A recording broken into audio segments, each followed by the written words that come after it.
महानगरों में वायु प्रदूषण बढ़ना शुरू हो गया है। ये न सिर्फ फेफड़ों और दिल को नुकसान पहुंचाता है, बल्कि दिमाग पर भी बुरा असर डालता है। कई अध्ययनों ने लंबे समय तक प्रदूषित हवा में रहने से अवसाद, चिंता और सोचने समझने की ताकत कम होने की बात की है।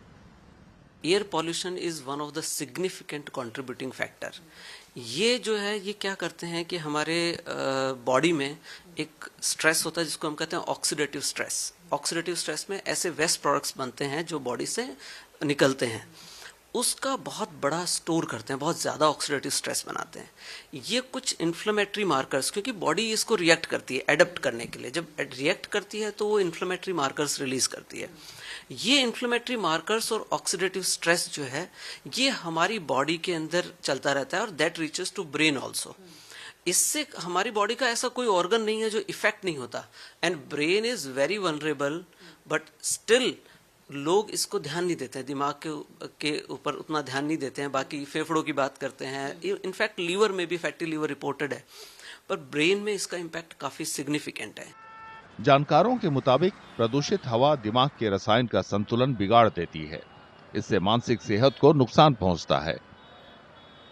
जानकारों ने यह भी बताया कि गर्भवती महिलाएं प्रदूषण के प्रति सबसे ज्यादा संवेदनशील होती हैं। इससे गर्भ में बच्चों का विकास रुक सकता है।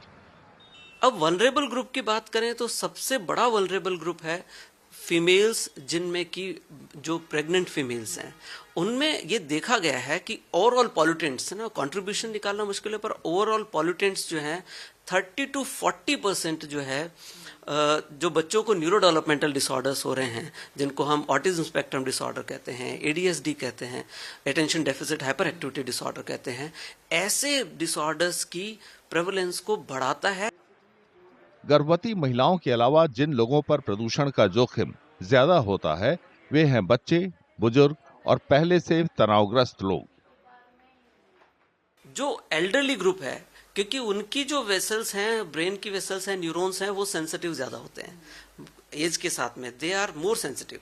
तो उनके जो एयर पॉल्यूटेंट्स हैं वो उनकी न्यूरोनल सेल्स को डैमेज करते हैं और वहां से कॉग्निटिव डिक्लाइन, जिसमें कि याददाश्त कम होना, भूल जाना, या इससे सीवियर प्रॉब्लम डिमेंशिया जैसी चीजें ये हो सकती हैं। चिल्ड्रन में जो सबसे बड़ा इम्पैक्ट है कि उनको जो न्यूरो डेवलपमेंटल डिसऑर्डर्स बहुत हो गए।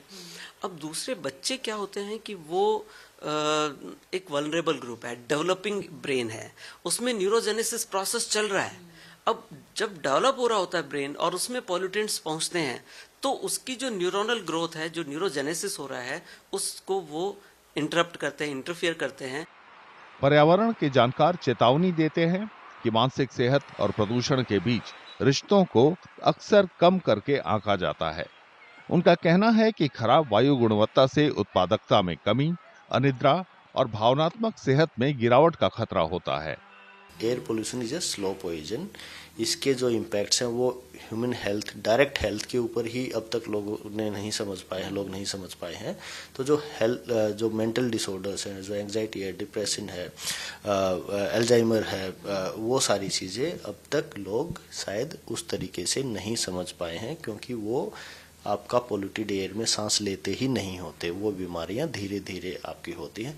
तो ऐसे में ये काफ़ी चिंता का विषय है कि हम साल दर साल इस पोल्यूटेड एयर में अपार्ट फ्रॉम मॉनसून के कुछ महीनों में सांस ले रहे हैं और उसकी वजह से हमारे हेल्थ इम्पैक्ट्स बढ़ रहे हैं। जानकार जोर देते हैं कि वायु प्रदूषण से निपटने के लिए बेहतर नीतियां और जन भागीदारी दोनों जरूरी हैं।